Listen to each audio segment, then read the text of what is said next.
Hace tiempo vengo planteando que Trump intenta avanzar mirando por el espejo retrovisor. Y el peligro de intentar avanzar mirando por el espejo retrovisor es de choque. El peligro es que choque. En este caso, choca una superpotencia económica y al mismo tiempo choca el mundo, porque una superpotencia económica chocando produce un cimbronazo que afecta al mundo entero. Más allá de que los mercados rebotan y hay muchos efectos que no son duraderos, fueron varios días de estrepitosas caídas en los mercados financieros del mundo, empresas que se cerraron en un abrir y cerrar de ojos, miles y miles de personas que perdieron sus puestos de trabajo o que perdieron fortuna o que perdieron sus pequeños ahorros, porque Trump intenta avanzar mirando por el espejo retrovisor. ¿A qué me refiero con esto? A que el país que él describe y hacia el cual quiere arribar, más que adelante, está atrás. Él describe una sociedad y una economía norteamericanas como las del siglo XIX. Las últimas décadas del siglo XIX, Estados Unidos tenía una economía proteccionista.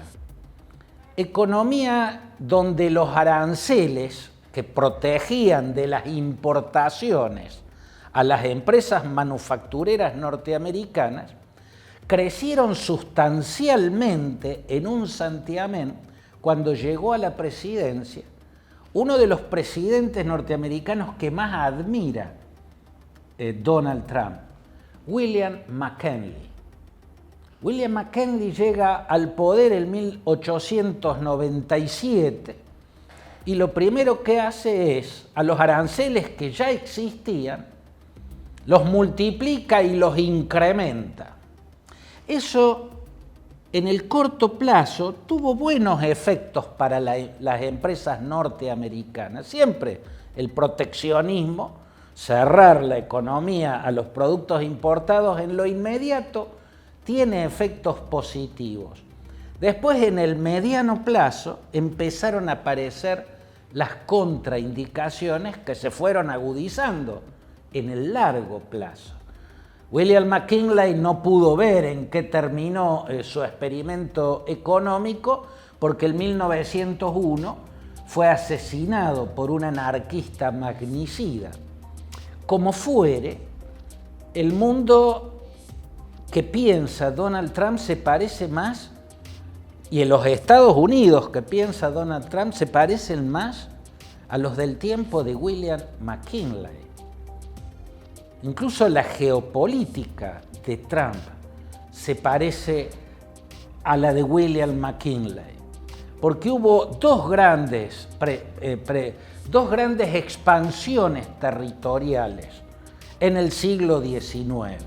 El primero es otro de los ídolos de Donald Trump en la historia, que es James Polk.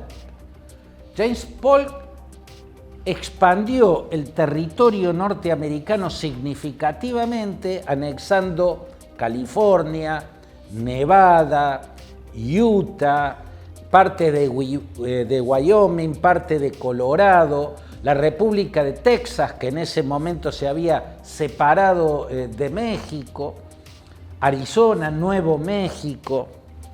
Incluso eso fueron por las guerras contra México, pero incluso adquirió territorio comprándolo. El estado de Oregon se lo compró a los británicos. Eso ocurrió en el gobierno de James Polk, que fue el inmediato anterior a la guerra de secesión, el presidente anterior inmediato a Abraham Lincoln. Y luego William McKinley, que no solo hizo ese proteccionismo a través de muros arancelarios, sino que también expandió el territorio norteamericano. ¿Cómo? Bueno, en la guerra contra España venció a España y le quitó Puerto Rico, le quitó Cuba, le quitó la isla de Guam, le quitó Filipinas. También anexó Hawái, las 6 islas que componen el archipiélago de Hawái en el Pacífico. Así fue el agigantamiento del territorio que deslumbra a Donald Trump, así como las políticas arancelarias de William McKinley. El tema es que eso en el siglo XIX, a fines del siglo XIX, podía tener un sentido y hoy el sentido es muy distinto. Los Estados Unidos de las grandes fábricas manufactureras de finales desde mediados del siglo XIX en adelante hasta principios del siglo XX, se autoabastecían en todas las partes de cada producto que hacían. Pero la globalización lo que trajo es el abaratamiento de la alta tecnología, de todos los productos tecnológicos complejos, los teléfonos celulares, las laptops, computadoras de todo tipo, en fin, productos que antes, por su sofisticación tecnológica, no estarían al alcance de la mano del ciudadano común de cualquier parte del mundo, hoy es accesible para las mayorías de las personas. La globalización hizo con la alta tecnología lo que Henry Ford hizo con los automóviles. Henry Ford inventó la producción en serie, porque inventó la línea de montaje. Al inventar la línea de montaje, incrementó de manera impresionante la capacidad de producción de automóviles. Y eso bajó los costos de los automóviles. Los automóviles eran un bien de ultralujo, porque eran carísimos. Con la línea de montaje, bajaron el costo de los autos y los Forte, los Fora, los autos empezaron a estar al alcance de la mano de las clases medias y de los trabajadores. Bueno, la globalización logró eso con los productos tecnológicamente complejos, pero cada uno de esos productos tiene componentes que fueron hechos en distintas partes del mundo. Eso es precisamente lo que permite bajar los costos. Cada empresa busca los componentes de sus productos donde los consigue más barato, entonces logra un producto de menor costo del que tendría. Ese tablero es el que ha pateado Donald Trump. Y es como si hubiera querido patearlo, porque lo mismo que hizo con una suerte de matonería empresarial, lo podría haber hecho de otro modo, exactamente lo mismo, pero al revés. O sea, lo que hizo Trump es, primero, levantar un muro arancelario, después asomarse por arriba de ese muro y empezar a llamar a uno por uno los países que sufrieron ese amurallamiento para negociar individualmente reciprocidad en los términos comerciales, en la balanza comercial entre Estados Unidos y cada uno de los otros países. Hacerlo en ese orden, primero levanto el muro y después voy llamando a uno por uno para ir bajándole a cada uno en la medida que nos pongamos de acuerdo el muro y que vuelva a restablecerse. Hacerlo de ese modo lo que provocó fueron varios días de tembladerales financieros que empobrecieron muchísima gente, fundieron muchísimas empresas, hizo que muchas personas perdieran fortunas, otras personas perdieran sus pequeños ahorros. O sea, un verdadero desastre. Si lo hubiera hecho al revés, obtenía el mismo resultado sin lastimar a nadie. O sea, primero llama país por país, ¿no?, planteándole, renegociemos la paridad en los términos de esta relación comercial. hagamos un tratado de libre comercio o bájame a tanto los aranceles, no me los querés bajar, no querés que nos pongamos de acuerdo, entonces te pongo este arancel, uno por uno. Si lo hubiera hecho en ese orden, primero llamar a uno por uno de los países y tratar de acordar, y a aquel que no acepta esa regla le pone aranceles. En lugar de hacerlo al revés, primero poner aranceles a todos y en el medio del tembladeral empezar a llamar uno por uno, se alcanza lo mismo, pero sin daños. Pero él tiene la filosofía de la matonería empresarial. Primero te muelo a golpes y después, como te lo van a sugerir tus chichones y tus hematomas, vas a aceptar ser mi amigo.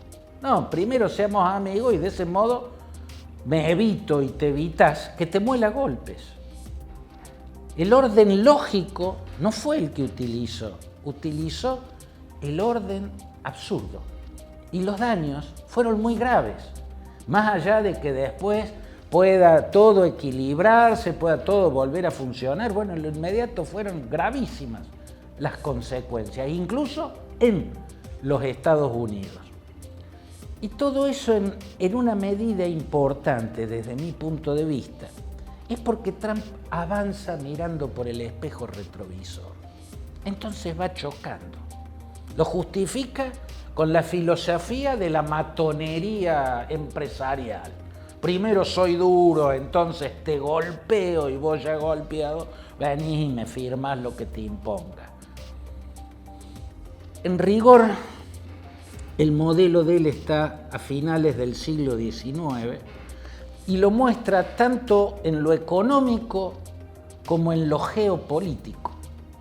La geopolítica que él plantea, que es la misma de Vladimir Putin, atrasa, es dieciochesca y decimonónica, pero no es del siglo XXI. La lógica de esa fórmula de expandirse territorialmente está atrás en la historia, no adelante, ni en la actualidad. En el siglo XVIII, los grandes imperios empezaron, ya había otros que habían empezado mucho antes, pero con la revolución industrial empezaron a competir más brutalmente por las colonias, ¿no es cierto? Bueno, los imperios europeos se repartieron África de la manera más brutal y criminal. En el siglo XVIII y en el siglo XIX eran todas grandes islas, no había estados pequeños. El imperio británico, el imperio austrohúngaro, el imperio alemán, el imperio otomano, el imperio ruso, Japón, el imperio nipón, ¿no? Que conquistaba y conquistaba territorios, ocupaba la península coreana, le arrebataba la Manchuria china y la convertía en la provincia de ultramar del Manchukuo, ocupaba las 7100 islas del archipiélago filipino, ocupaba Myanmar, por entonces llamada Birmania, en fin, ocupó todo Japón, como todos los otros imperios, porque buscaban colonias de las cuales nutrirse de materias primas para mantener sus fábricas manufactureras en funcionamiento. Cuando aparece el auto, al gran negocio lo hizo de la manera más criminal y perversa Leopoldo II de Bélgica, ¿no? El rey que primero adquirió el Congo como una propiedad privada y empezó a explotar a los congoleses de la manera más brutal, ¿no? Para la producción de caucho, que era lo que reclamaban las empresas que empezaban a construir, a fabricar automóviles. Bueno, ese era el mundo en el cual las expansiones territoriales tenían un sentido horrible, monstruoso, criminal, pero tenían un sentido. Hoy, cuando uno ve a Rusia desangrándose y desangrando a un país vecino por quitarle territorios para apropiarse de toda Ucrania y en especial del Donbass, porque en el Donbass, en el este de Ucrania, hay una minería muy prolífica, muy diversificada. Estados Unidos, como quien bolsiquea a un herido que está en el suelo languideciendo, le exige a Zelensky y a los ucranianos que les devuelva 350.000 millones de dólares que supuestamente le dio en esta guerra. No, le dio 170.000 millones de dólares, pero lo último que tendría que hacer, si tuviera la más mínima ética, no es exigirle cuando todavía está en guerra que le devuelva un dinero que en definitiva era un apoyo bélico por cuestiones estratégicas. Todos, y Donald Trump proclamando la anexión de Canadá para que la retirada de los hielos árticos, la retirada de los glaciares en el Ártico canadiense deje a la vista y al alcance de la mano la extracción de minerales de variada importancia. Lo mismo Groenlandia. Trump se presenta como negacionista del cambio climático, señala que no existe el cambio climático, que es una mentira, por eso saca a Estados Unidos del Acuerdo de París. Él sabe que existe el cambio climático, sabe que los glaciares de Groenlandia y de Canadá están retrocediendo, sabe que ese retroceso deja minerales muy ricos al alcance de la mano y por eso quiere anexar Canadá y por eso quiere anexar Groenlandia. Es un pensamiento que atrasa. Solamente Vladimir Putin y Trump están tratando de avanzar mirando por el espejo retrovisor. Xi Jinping y Narendra Modi son cuestionables por muchísimas cosas. El caso de Xi Jinping es expansionista, es belicista, pero no es anacrónico. O sea, no quiere conquistar Taiwán por los minerales de Taiwán, quiere conquistar Taiwán por una razón del nacionalismo que caracteriza a China. Quiere expandir las fronteras marítimas, pero no para apropiarse de los minerales de las otras islas. Piensa el mundo en otros términos, porque este es el tiempo de la robótica, la inteligencia artificial, el desarrollo aeroespacial. Hoy la economía y el poder económico no pasa por anexar territorios, convertirlos en colonias para hacerse de los minerales y las materias primas para mantener las fábricas manufactureras. Ese mundo quedó muy atrás. Aquel mundo, el de los grandes imperios, desembocó en la Primera Guerra Mundial. Desembocó en la Primera Guerra Mundial. Después de la Primera Guerra Mundial, un gran presidente norteamericano, Woodrow Wilson, de los pocos que uno puede decir, igual que en el caso de Jimmy Carter, que además era un humanista. Bueno, Woodrow Wilson luego propició el nacimiento de la Sociedad de Naciones, propiciaba un orden internacional basado en el libre comercio para que la prosperidad se expanda y en los estados de derecho, en la democracia pluralista.